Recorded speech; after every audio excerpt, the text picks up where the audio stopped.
第3夜。こんな夢を見た。6つになる子供をおぶっている。確かに自分の子である。ただ不思議なことには、いつの間にか目がつぶれて、青坊主になっている。自分がお前の目はいつつぶれたのかいと聞くと、何、昔からさと答えた。声は子供の声に違いないが、言葉つきはまるで大人である。しかも対等だ。左右は青田である。道は細い。鷺の影が時々闇に差す。田んぼへかかったね、と背中で言った。どうしてわかると顔を後ろへ振り向けるようにして聞いたら、だって、鷺が鳴くじゃないか、と答えた。すると、鷺が果たして二声ほど鳴いた。自分は我が子ながら少し怖くなった。こんなものを背負っていては、この先どうなるかわからない。どこかうっちゃるところはなかろうかと向こうを見ると、闇の中に大きな森が見えた。あそこならばと考え出す途端に、背中で、ふふ、という声がした。何を笑うんだ。子供は返事をしなかった。ただ、お父さん、重いかいと聞いた。重くはない。と答えると、今に重くなるよ。と言った。自分は黙って森を目印にして歩いていった。田の中の道が不規則にうねってなかなか思うように出られない。しばらくすると二股になった。自分は股の根に立ってちょっと休んだ。石が立ってるはずだがな、と小僧が言った。なるほど。八寸角の石が腰ほどの高さに立っている。表には左日が久保、右堀田原とある。闇だのに赤い字が明らかに見えた。赤い字はイモリの腹のような色であった。左がいいだろう、と小僧が命令した。左を見ると、さっきの森が闇の影を高い空から自分らの頭の上へ投げかけていた。自分はちょっと躊躇した。遠慮しないでもいい、と小僧がまた言った。自分は仕方なしに森の方へ歩き出した。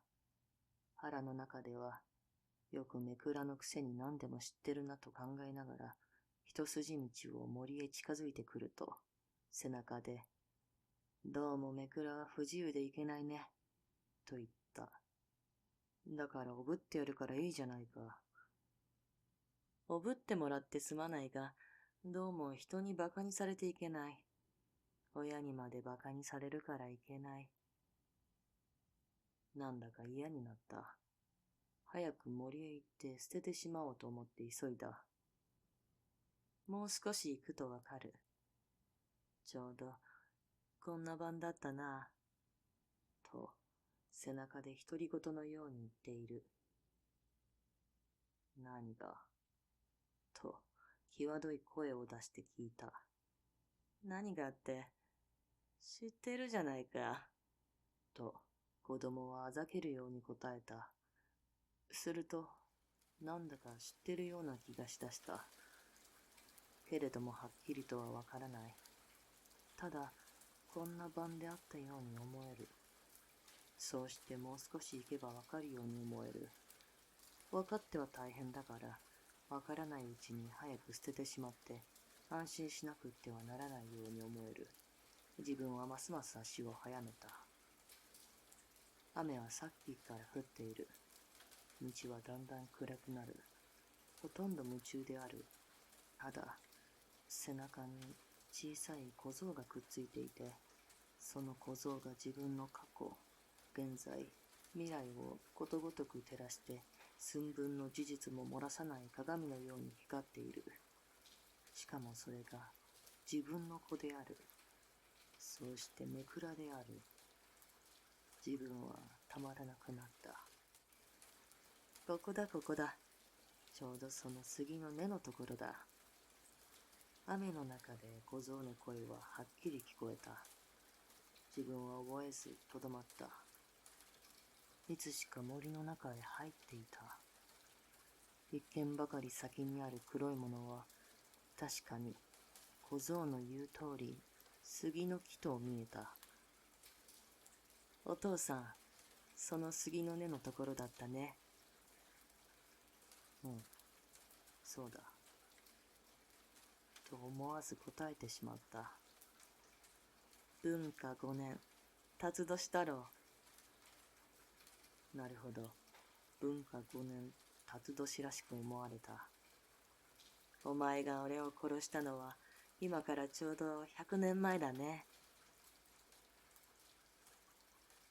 自分はこの言葉を聞くや否や、今から100年前、文化5年の辰年のこんな闇の晩に、この杉の根で一人の盲目を殺したという自覚が、忽然として頭の中に起こった。俺は人殺しであったんだなと初めて気がついた途端に、背中の子が急に石地蔵のように重くなった。